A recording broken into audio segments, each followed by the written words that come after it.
Hello, Monster Rangers, and welcome to the Steam Crow Show. I'm Donna Davis, and I'm so excited about our RangerCraft Stitch project this week. We get to work on some phases of the moon and a freestyle spell glyph. So let's get ready. Steam Crow Show! Steam Crow Show! Steam Crow Show!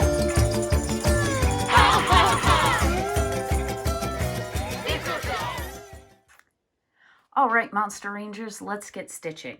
So for this week's stitch lesson, I did a little something different. So instead of having the 3 hex spell glyph in the middle, what we're doing is more of a freeform spell glyph, surrounded by the phases of the moon, and still in our normal hex.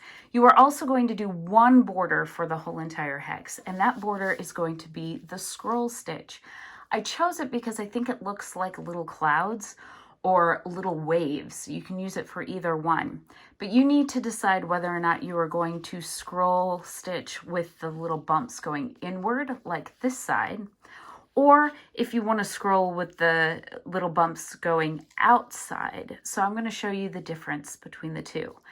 Now, I'm not going to go over the materials because you can change the materials if you'd like, if you have thread on hand that you want to use and make this different colors than what I'm doing. That is totally fine. You don't have to use the exact same color scheme. Mine is just a suggestion. You also have 2 full handouts this week. This one with the instructions and the stitch instructions for the stitches.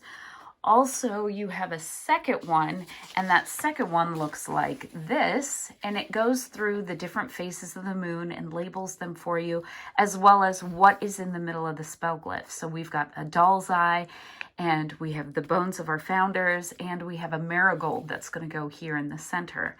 And your materials list, of course, and then the definition for the roots and the marrows. I did not give you a focus glyph this week, and that's okay. If you wanted to put your own focus element in here, there's plenty of room for you to add something small into this, or you can leave it out. So that's just fine. It's totally up to you. So let's get started and let's see my almost finished version of this. So here's my practice run. So for the border, I did the scroll stitch, and I did it with the scroll bumps facing inward. Now for today's lesson with me showing you, I'm going to do it with the scrolls facing outward so that you can see the difference between the two of them. We're also going to learn this week this spiderweb stitch, which makes a lovely little marigold. We are going to learn this stitch right here, which is a nice poofy stitch, but I thought would look cool for a full moon and for a new moon, which is called the Rhodes Stitch Circular. So we're going to learn that. The rest of the stitches in here are stitches that you've already done.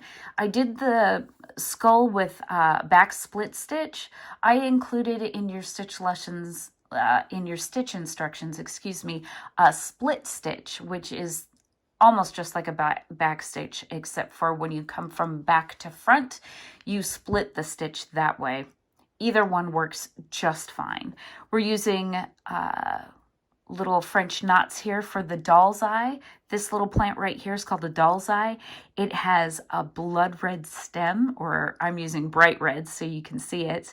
And then we did white French knots, and then there's a tiny little black stitch right on here to give it the pupil of the eye. So that's our doll's eye. That's our marrow, one of our marrows, along with the marigold here. And then the marigold leaf stitch are I'm just using short straight stitches. You could use the fern stitch here if you wanted to, but it was so small that it doesn't matter. For the rest of the moons, I am using satin stitch. Now you can change and move stitches if you want to. These are just new stitches that I get to show you. So let's get started. I've already put my design in the hoop. And this week I am using yellow transfer paper. I just thought I'd show you that they do make different colors. I've noticed that the yellow tends to fade a little faster than the white. So if we lose any design over the course of me showing you what we're doing, don't worry about it. I have my white pencil to fix that. All right, we are going to start with the scroll stitch around the outside. And like I said, this time I'm doing it with the bumps going outside rather than in. So that means I'm going to turn this around. Normally we start from here at the bottom and we go left to right. The scroll stitch isn't any different. We're going to go left to right, but because I want my stitch to be on the outside rather than the bumps going in, I am going to rotate my art to being upside down, and I'm going to start in the exact same spot that we always start in, but I get to go this direction. So we're going in a different the opposite direction that we normally do, but it's all going to work out fine. So I'm going to come out right at that tip. All right. I'm going to grab my cheat sheet here just to make sure that I'm doing everything correctly. Sometimes I need a little reminder, so I like to have my instructions with me.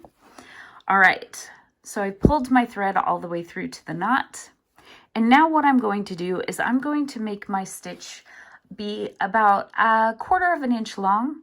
And I'm going to make a little diagonal stitch that the needle goes in slightly above, just above the line, and comes out just below the line. So we're going to take a small stitch and I'm going to leave my needle in. All right. It's a little difficult with the hoop, but we're going to make it work. All right, so my needle's at a slant. Notice I came in above and below the stitch. So now what I'm going to do is I'm going to take my thread and I'm going to go underneath my needle, just like so.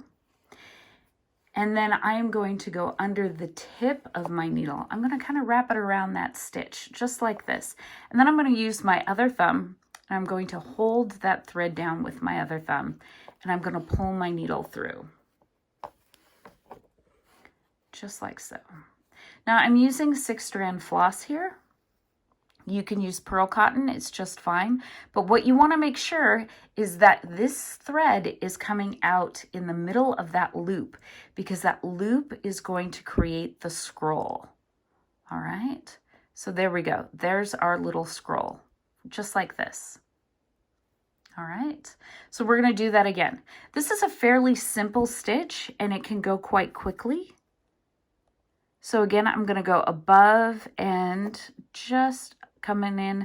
I'm going to insert my needle above the line, then just below the line at a slant.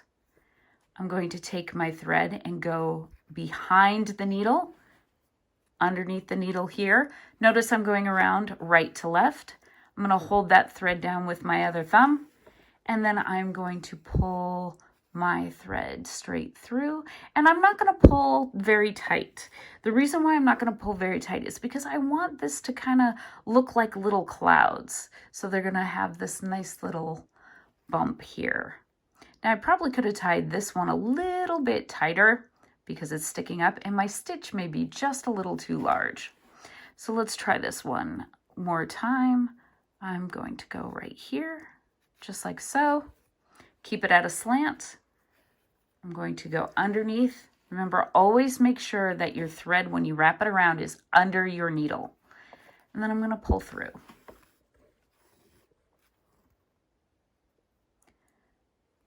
All right, this is looking pretty good. All right, so again, under the needle. Hold that down and then pull through, just like so. All right. Now, if I pull really tight, that still makes it look like a scroll, but you may flatten that bump out a little bit. It may not look cloud-like or wave-like. Let's see what we got when we do 2 of those together. I like to show you the differences, between pulling tight and leaving it slightly loose. All right, there we go. So there's another tight one. So it's just a little tighter scroll. I think both are quite nice. So you guys can choose which one you'd like. All right. So you are going to do the scroll stitch around the entire outside of the hex this week. So you get one border stitch because I gave you lots of other stitches to do in the middle this week instead of it being 3 different stitches. And of course I twisted my thread, and that's one thing you're gonna have to be mindful of, is doing this stitch does, because you're twisting it around, it will get twisted up. So do that gravity trick that we talked about, where you take your needle and kind of dangle it in space so that your thread unwinds. You can also just pull slightly slower and not be in such a rush. There's no reason for you guys to be in a huge rush. All right, I'm going to just leave it at this, and I am going to take my needle to the back and knot it so you can see how we finish this. I'm just going to tuck my needle in right underneath the little scroll that I made there, and I'm going to pull it down to the back, and that is going to tack my scroll stitch down. All right. And then I can knot this off on the back. So here's what the back of it looks like. Super simple on the back. Not a lot going on. So let's just tie this knot. I'm using a knot. You can use back stitches if you choose, because you want to keep that back flat. All right. So there is the beginning of our border. Now here is the border with it facing out. Let me move this. And here is the border facing in.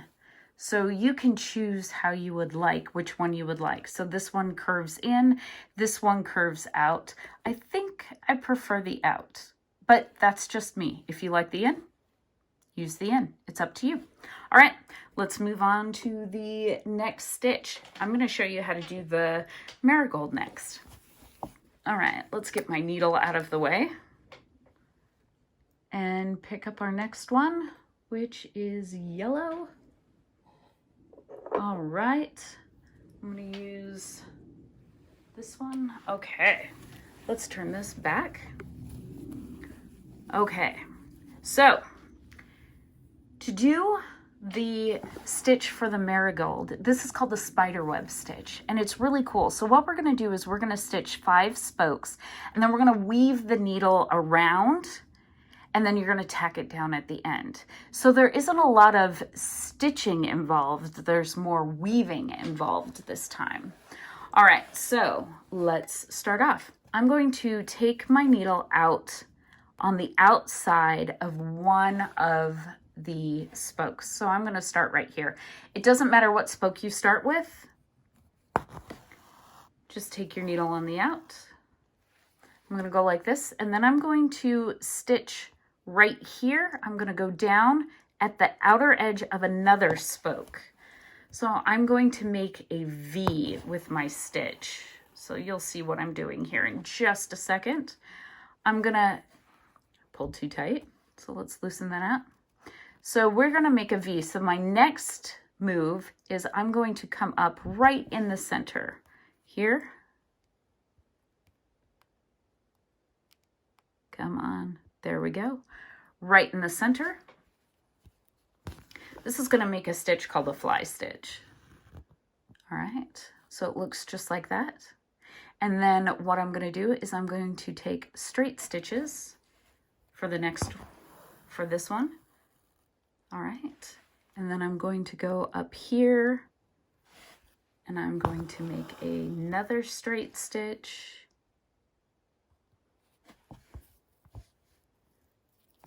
Come on, there we go. And then I'm going to sew that last spoke. Now I drew the spokes of the spider web on there for you to trace. So if you wanted to add a few more marigolds to this, all you have to do is draw a circle and then divide it into 5 little wheel spokes. That's all you have to do. All right, so what I'm going to do now is I'm going to come back up in the middle. All right, so I'm going to come back up in the middle, and I'm going to take the eye of my needle, and I am going to go under. I'm going to go left to right. So I'm going to go around like this. I'm going to go under the first spoke, over the second spoke, under the third,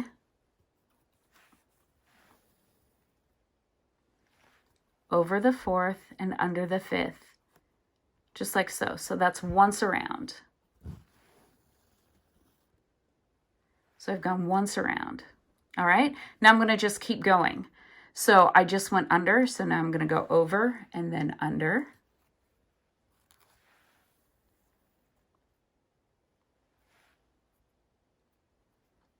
And then I'm going to go over, then under. And I'm not going to pull super tight. All right, I'm going to keep it nice. I want it to lay nicely next to each other. All right, so I'm going to keep going. So I just went under, so now I'm going to go over, then under. And I'm using the eye of my needle. And the reason why I'm using the eye of my needle is because if you take the sharp end of your needle, you could accidentally sew through one of the spokes. And you don't want this to go through the thread. That could get tangled up. All right. Under, over, under. All right. Over, under. There we go. And you can see that marigold is starting to form. All right, so this went under, over, under, over, under.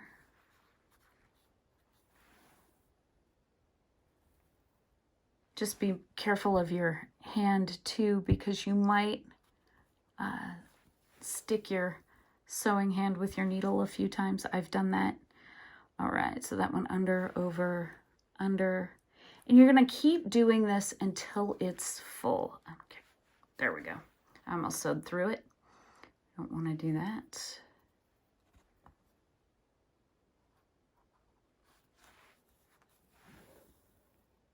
Just like so, under, over. Now I made one of my spokes a little short, but that's going to be okay. You're just going to go until this is filled, and we are almost there. I'm just going to tuck that under. You can still tuck thread underneath that short one. It's that top one that's short. This one I left a little long. So over, under.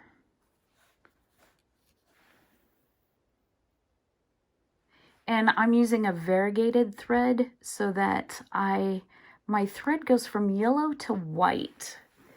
So it makes it a little interesting. Here we go.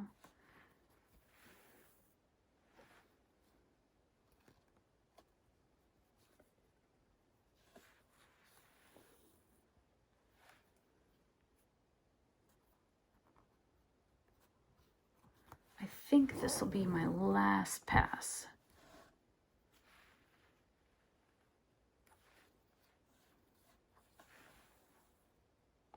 We're going to call that good. I still have a little bit sticking out here, but I may be able to cover that up with my, I'm actually going to be able to cover that up with my,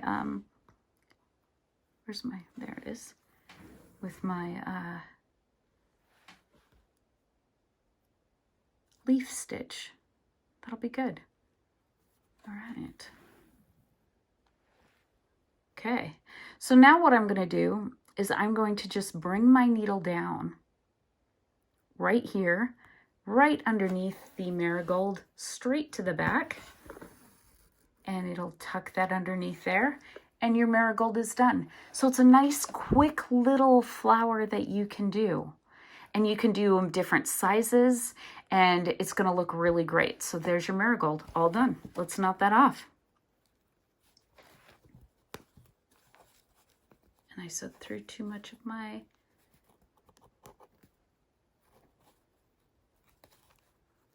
All right, I just made a mess. So what I'm going to do So I'm going to cut right here. No, I'm not.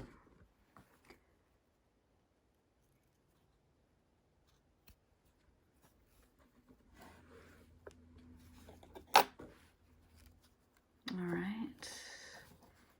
So this is awkward. I just got my needle stuck. There it goes. All right, came right out. All right, I'm just gonna tie a loose knot right here at the end, and I can fix that later. All right, I'm gonna leave some room. All right.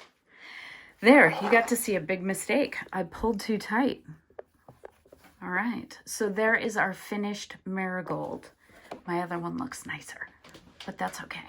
All right, next up, we are going to do the doll's eye stitch. And we first are going to start off with bright red. I'm going to get the stem done first.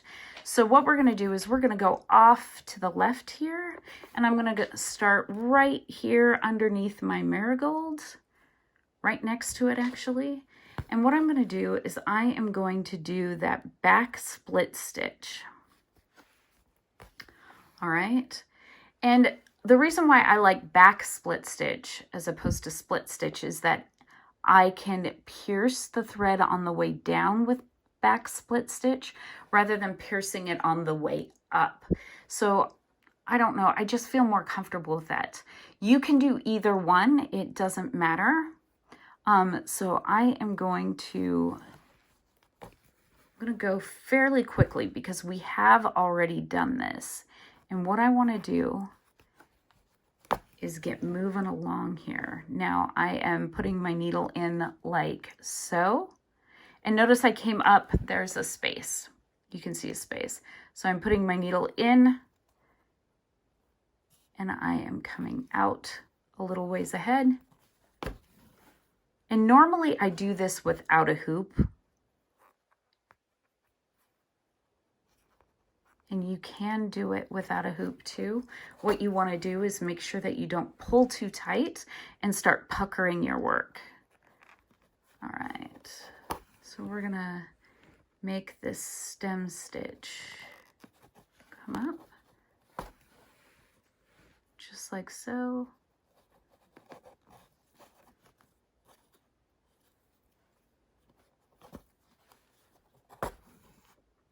All right. Oh, that one. I left a big space on that one. I'm still getting used to watching where my hands are for the camera and sewing at the same time. That is a new skill for me. I'll get better. All right. I'm going to stitch right up. Now, I did have some of the drawings. If you look at the drawing, you're going to notice that some of the French knots are going to be right along this stem. And you can just sew through this stem. You don't have to worry about if they faded away because you can kind of see my design is starting to fade. I told you that the yellow doesn't tend to hold up as well as the white. This is what's happening. So it's going to be all right. So I'm going to bring this down to the back. And then what I'm going to do is I'm going to take a few arms off of this, little tiny arms, like so.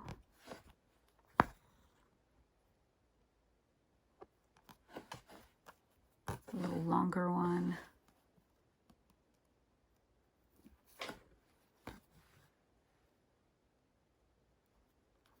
All right. We'll do one more right over here. All right. So these do not have to be even. If you end up rubbing off some of your design, you can make it up as you go along. It does not have to be symmetrical on both sides unless you absolutely want it to be. Then you can take your white pencil if you want to. This is one of those, this is a dressmaker's marking pencil. So it's a white water soluble pencil. You can go back in and you can redraw over your lines, set it down on the table and draw over it so that you can see where your drawing was. All right, so we're done with the red. I'm going to knot this off really quick. And I'm not going to be as, I'm going to be careful this time. All right, let's move the red, and now I'm going to grab my cream. All right, now if you wanted to, you could use bright white on the doll's eye. I'm using cream because I'm using cream on the skull, so it is just fine. All right, French knot reminder. Are we ready? We're going to do French knots at the tips of these stems. So I'm going to pull this in just like that. And I'm going to do a double loop. All right, so I'm going to loop around twice and then put this right down right next to where I was for where the thread came out. And then I am going to pull this down just like so. So I'm going to do that a couple more times so you can see what I'm doing.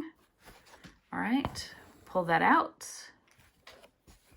I'm going to set it down because you need both hands. Wrap this around, lift this up, put the needle down right back where next to where it came out. Try not to go back down the exact same hole, and then pull that knot.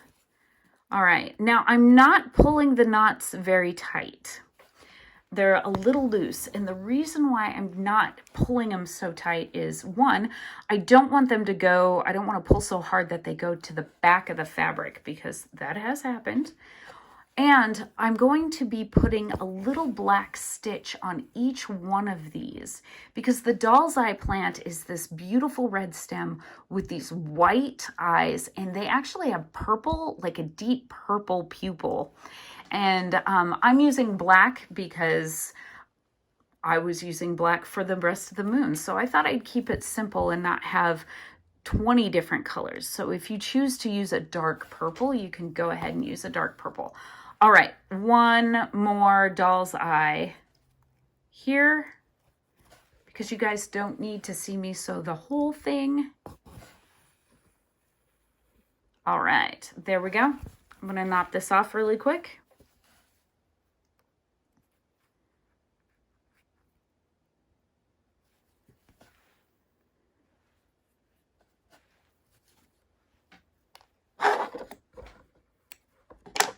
Move my thread, and I'm going to grab my black. All right. I know you staring at the back of my work. I apologize. All right. So the doll's eyes have these little black dots. And so you can kind of see in this is my finished one. This is what I'm talking about. So here we have the stem, and then we have the knots here. On this one, I did single loop French knots. And so on this one, these French knots are just a little bit bigger because I used a double loop French knot. So here, what we're gonna do is we're gonna take a little stitch and we're gonna give those French knots a little pupil, because doll's eyes are always watching. They're a protective stitch. So what I want to do is I'm going to come out right up next to, so you can see, I'm going to come out right up next to the tip of the French knot. I'm not going through the French knot. I'm coming up, bringing my needle right up next to it. And that's because I want to take my needle down. I want to be able to pierce through my French knot. Do not go through the middle of the knot. You're going to get your needle stuck and you're going to end up breaking your needle rather than the thread passing through. So we're going to go just on the outside of this and pull through, and you're going to give it just a little bit of a dot so you can see that dot. It's just ever so tiny. And I'm going to move on to the next one. Now, because these stitches are so tiny, I am doing what is called traveling on the back. So I am actually just moving from one end on the back from one side to the other, and I'll show you what that looks like in just a second. So I'm going to find the loosest spot possible in my French knot, right on the outside. Remember, you don't want to go right through the middle. And there we go. I did that, just that little tiny tack down. And again, I'm traveling. And sometimes there are more efficient ways to travel on the back, and sometimes there's not. All right, here we go. Here we go. We're going to do one more. I'm going to put this one right on the outside here. I got a little close to my moon there. That's okay. And this knot got really loose, so I can move it. You see how it's really loose? I'm actually going to move it over here a little bit, out of the way of my moon. If your doll's eyes accidentally touch the moon, don't stress out about it too much. You're going to be okay.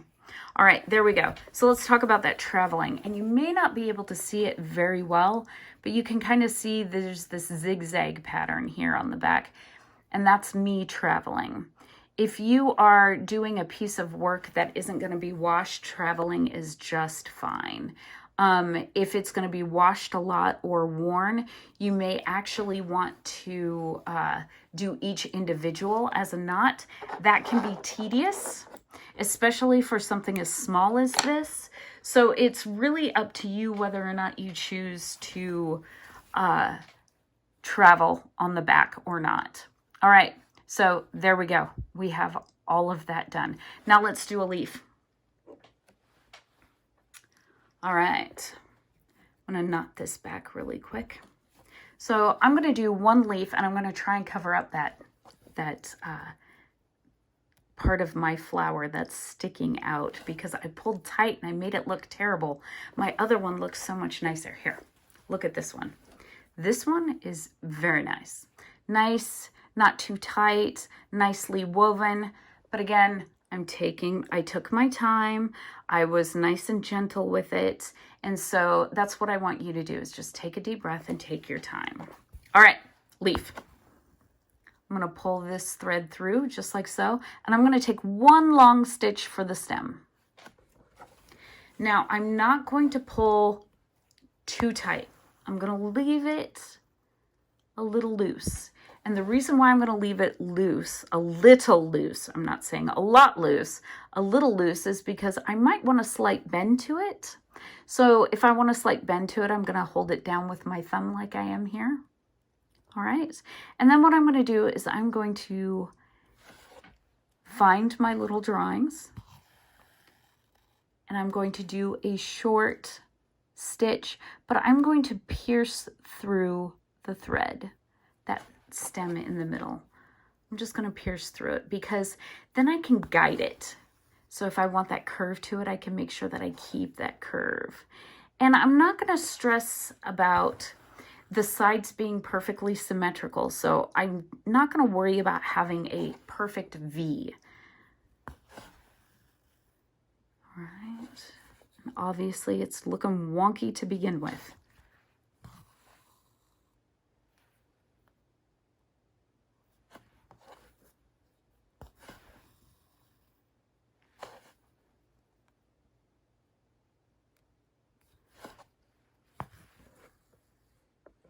So if you get too close to the top, you can always add an extra stitch up at the top. So I may do that because I think that looks a little too close. So what I'm going to do is I'm going to come up top here, and I am going to bring that down. It's kind of like you're drawing with thread. All right, there we go. That's looking a little bit better. So notice I'm just taking single straight stitches. And a straight stitch, whenever I say straight stitch, what I mean is just a single stitch that's going to go in any direction that we want it to go in. All right.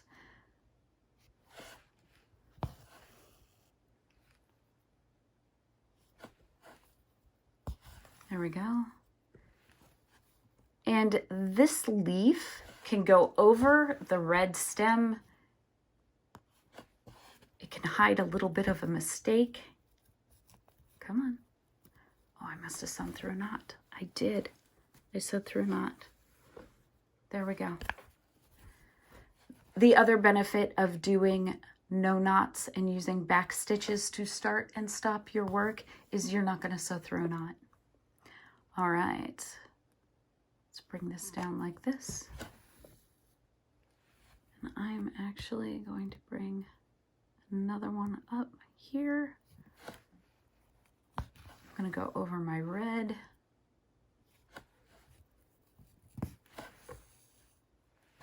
And I'm going to bring one more out here. Now I'm underneath my marigold, and I'm just going to bring it right down here. There we go. It hid that little space. All right. So there is our leaf. Now your leaves will look a little bit more like this. So here's the finished look. So once you're done with those doll's eyes, then you can go ahead and work on the leaves, finish those off, and then you can move on to the moons or to the skulls. Skull, it doesn't matter which one. Now, I'm going to move on to the skull next, and let's talk about the skull. So the skull, you can use whatever stitch you like. I happen to enjoy using that split stitch. I use it a lot. You can do satin stitch. You can do any type of filler stitch that you want to. Heck, you may be even able to use the spiderweb stitch if you wanted a perfect circle for a skeleton. That might work. I'll have to work on that. Anyways, I'm getting distracted. But I'm going to use the split stitch, and I'm going to show you how I did that. And the first thing that I did is I outlined the whole thing. And then I went in and I outlined the eye, the nose, and then the two eyes and the nose. And then I decided kind of how my pattern would be. So I like to start on one eye, and I like to bring my swirl pattern and go out from one eye to the other. The neat thing about this stitch is that you can create a pattern in it. And so you can see how I stitched around this eye, and then it came up and it went around this eye, but it kind of came down and down here. I kind of like it when it squishes together and almost makes a heart. So it's up to you how you choose to stitch, but I'm going to get you started. I'm going to show you how I get started. All right, we're going to knot this off really quick.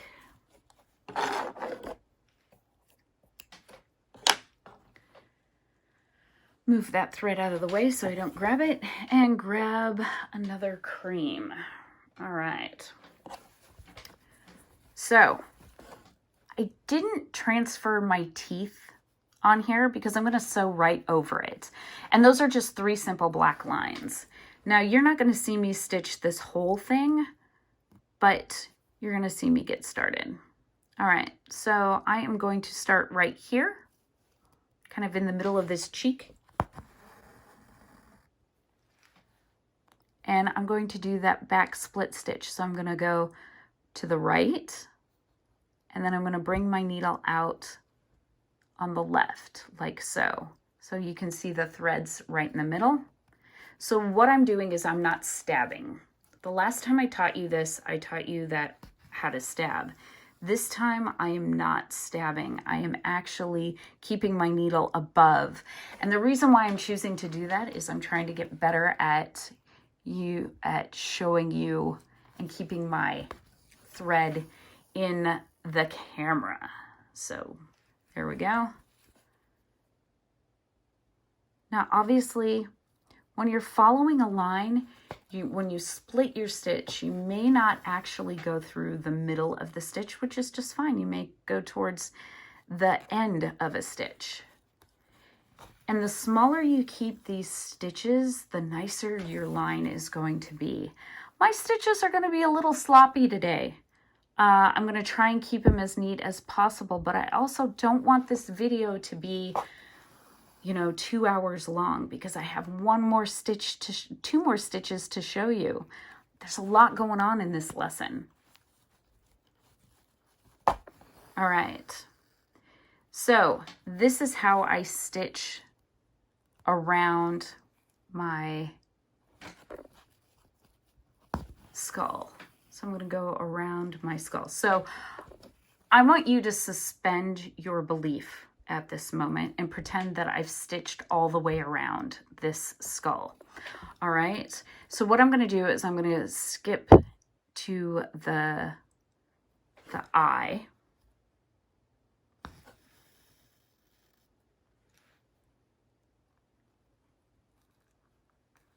And I traveled in the back, and that's okay. Because what I want to do is I want to take this, and I'm thinking about my pattern.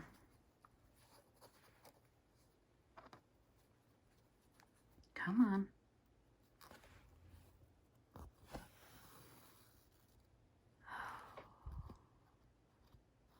There we go. Little twist.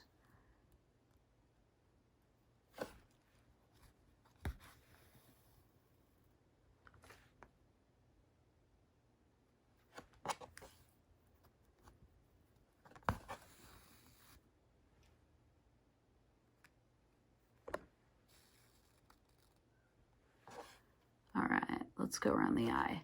Now for the eye, I'm stabbing because I want to keep those stitches nice and small. So again, we're going to pretend that I went all the way around.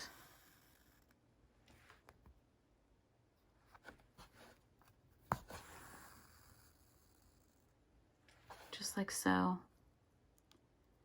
Because I want to show you how to get started going around the eyeball. And I probably should have just started with the eyeball. That would have been a better idea.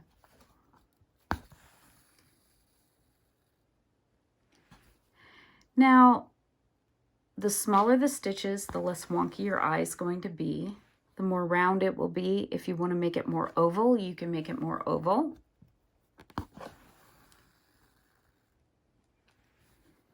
I have found that skull heads are difficult. And that's because most of the time we make them symmetrical. So sometimes I like to make one eye bigger than the other. We tend to do that in our art a lot here at Steam Crow.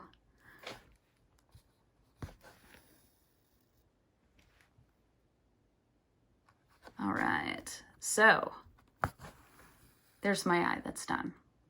All right, so I made my eye, and now what I'm gonna do is I'm just gonna continue right next to that eye, and I'm gonna go right next to it. I'm just gonna radiate out. All right, so I'm going to start here. And I'm gonna make a small stitch. All right, and then I'm gonna give it some space, just like that. I'm gonna go down in the middle of that stitch, and I'm just gonna keep going around my eye and going around my eye. So that's how you're gonna do your skull, all right, if you choose to do it like me. I'm just gonna lay those stitches right next to each other. So let me bring that design back. And let me bring it up close so you can kind of see it. You can see it's not perfect, and my eyes got a little wonky, and that's okay. My cheek got a little wonky right here, and it's okay. I kind of like, the folkness craft of this. There are some more detailed skulls that I've done, and I've done more of a satin stitch, and I've taken the stitch in lots of different directions, and that works also. It doesn't have to be all the way across or whatever. There's lots of different things that you can do. You can even take the satin stitch and start out like from the tip of the nose and go straight up and radiate out and then go around. That might look really kind of cool. I haven't tried that. There's lots of different ways that you can do this skull. This is just one of many. So let me knot this off on the back, and let me show you how to do this Rhodes stitch. So this is this nice little poofy stitch right here that we're using for the moon. All right, So let's knot this off.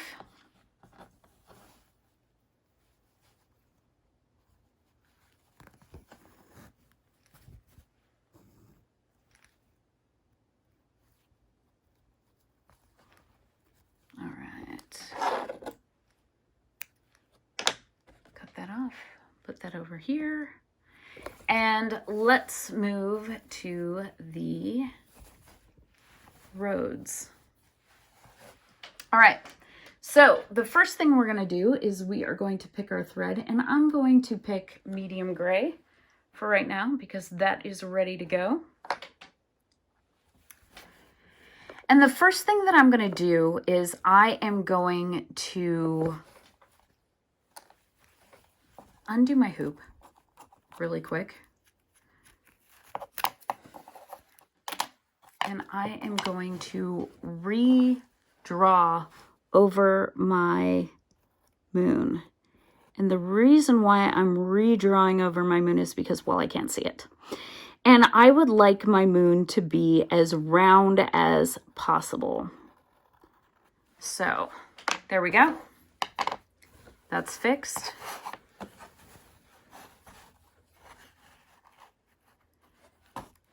Now, for those of you people who have colored pencils at home and you have a white colored pencil, a white colored pencil will work also on this paper. I'm sorry, on this fabric. You just have to be careful. It may not wash out, so you may need to be a little lighter. All right.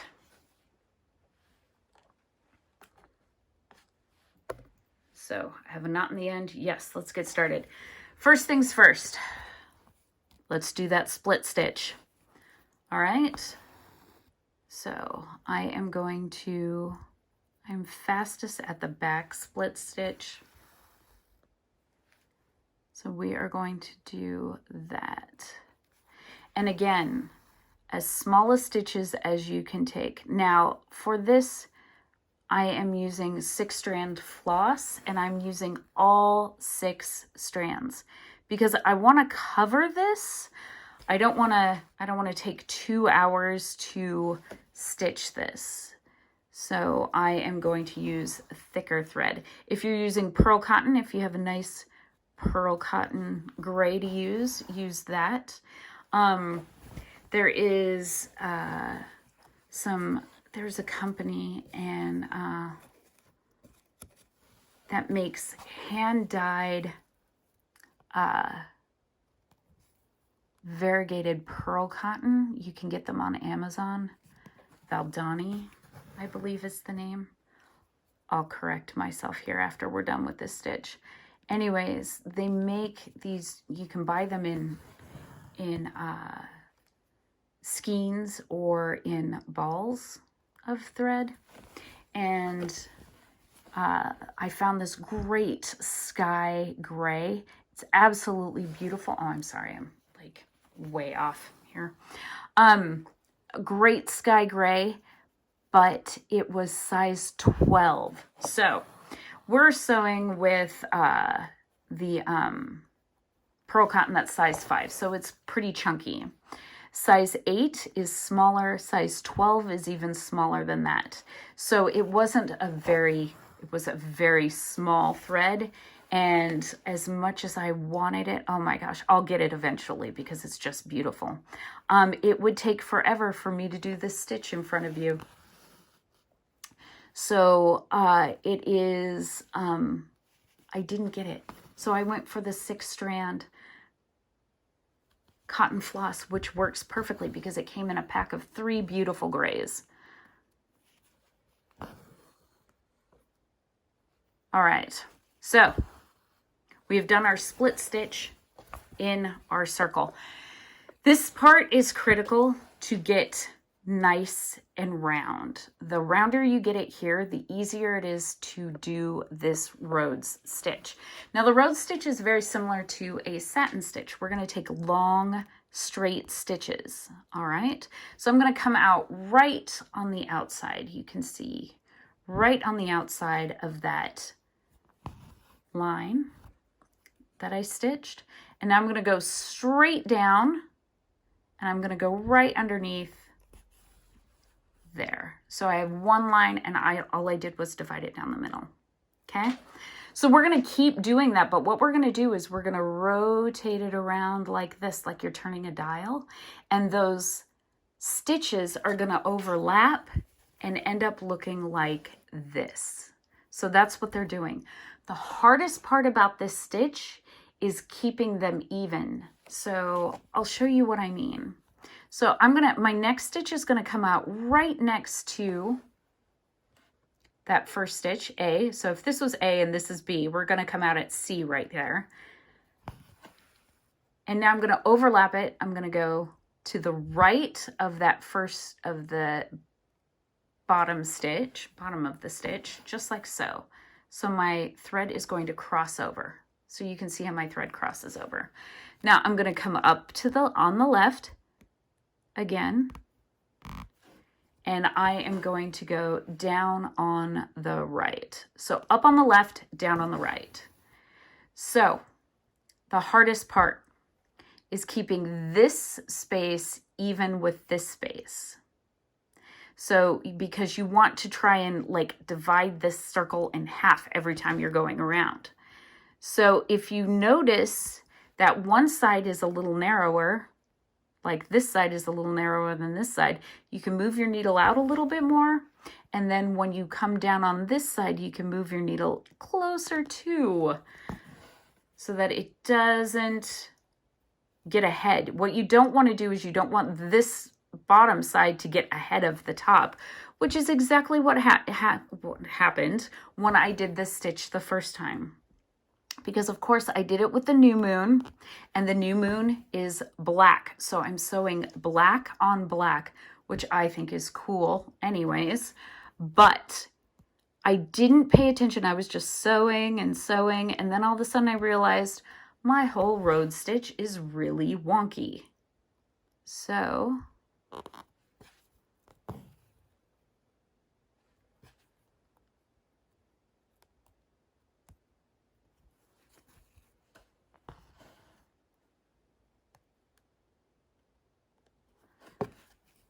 I had to fill in some gaps. Notice I'm trying to pay close attention to what I'm doing. And I am going to run out of thread. All right. Move that over. So what you're going to do is you're going to keep going around and around and around until it looks like this. So this is your stitch. Now, I didn't give you a practice circle to do this in. And if you want to practice it first, rather than starting right off on here and going for it, you can just practice right off to the side if you have practice space. Or you can just go for it, but take your time. All right, so this is my first one. And you can kind of see it went fine, but then it got a little wonky down here and I had a space out. So I ended up doing some just satin stitches to fill it in. Being black on black, it isn't as noticeable right away as it would be with the gray.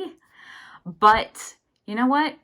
It turned out all right. It's good for my first time. Sometimes I like to think of these projects when I first do them as sketches in my sketchbook. So it's good to see what my mistakes are like. All right, moving on to the moons. What I did for the moons is this. I'm doing satin stitch for the moons. And again, I'm sewing black on black. But what I did was I did the split stitch just like I did for the road stitch. I'm doing the split stitch around to keep that round shape. I'm trying to keep it as round as possible.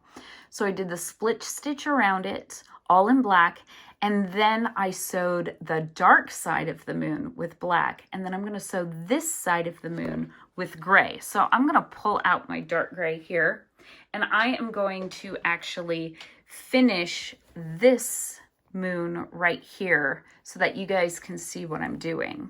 So what I'm going to do is I'm going to come up right at the bottom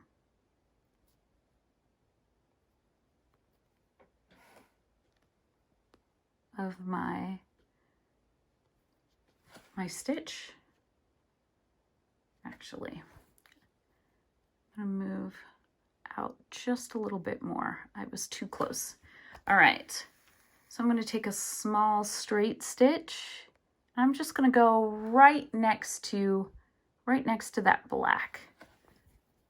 Right? If I accidentally go inside my black just a little bit, it's going to be okay. Oh, there we go. My thread is twisting. There it goes. All right, and I'm not using my hoop right now.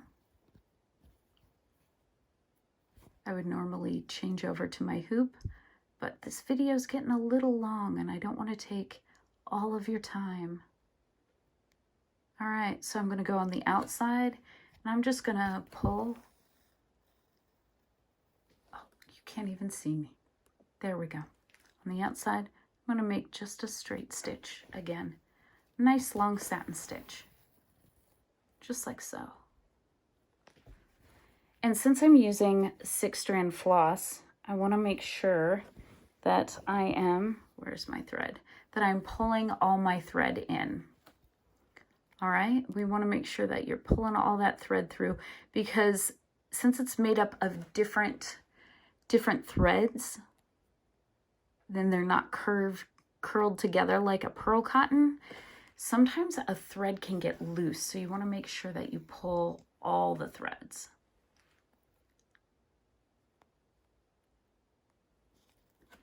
There we go. So I'm just meeting that stitch, just like that, going straight. So I'm going to continue with this stitch going straight up. So half of this moon will be a dark gray and the other half will be black. So you'll see the two halves of the moon, which happens to be on this one. It is first quarter. The first quarter of the moon. So it'll look something like this. You can see the stitches. I did really good here. The straight stitches here. These ones got a little slanted, but these ones are nice and straight. When you sew a tone on tone, such as black on black, make sure that you give yourself plenty of light so you can see what you're doing. Do not sew in a dark cave. You don't want to do that. All right, so I am going to let you get to work. There's a lot to learn here. You've learned the rose stitch, the spiderweb stitch, and then the scroll stitch. Those are our 3 new stitches for this week. The rest of them you've already done, and I know that you're going to do a great job. And I hope that you enjoyed this variation on a spell glyph. So each one of these moons in your handout has a different meaning and a different root. So a moon is a great root. The skull is a great root. All right, so I use the skull. The skull can be many things. You can use it in a focus glyph for the skull rangers. You can also use it for the bones of our founders. You can also use a crossed bones if you want to, if you don't want to use a skull. The marrow is doll's eye. All right, so doll's eye is for creativity. It's also for psychic visions. And then the marigold is, doll's eye is for protection because it has little eyes. That's for protection. I was getting ahead of myself. Marigold is for creativity and psychic visions. So because I want you to be creative and I want you to be able to have visions about creativity, we put a marigold in here. And the doll's eye, everybody needs somebody to watch their back. So let's watch your back. And then the phases of the moon. You can use them individually or you can put them together. It's up to you how you would like to do this in future. And go ahead and feel free to use any of the information that you're getting on this handout, on these handouts, for your root and your marrows to put in your spell books so you can start keeping track of these. I'll show you in another video my spell book. I have roots in a group and then I have marrows in a group, and I also will have focus glyphs in a group also, because you can design focus glyphs for the branches of the rangers and all sorts of things, and for yourself and for your family and friends if you would like to keep track of those, or keep track of the ones that they've designed for themselves. So when you make them things, you know what their focus glyph looks like. All right, so we made it through. All right, Rangers, that concludes Lesson 3 phases for our Ranger Craft of the Week. Thanks for joining me on this Steam Crow show. I appreciate all that you guys do, and I appreciate you showing us what you're creating and how you're doing. And I wish you well and happy stitching. See you again next time. Caw!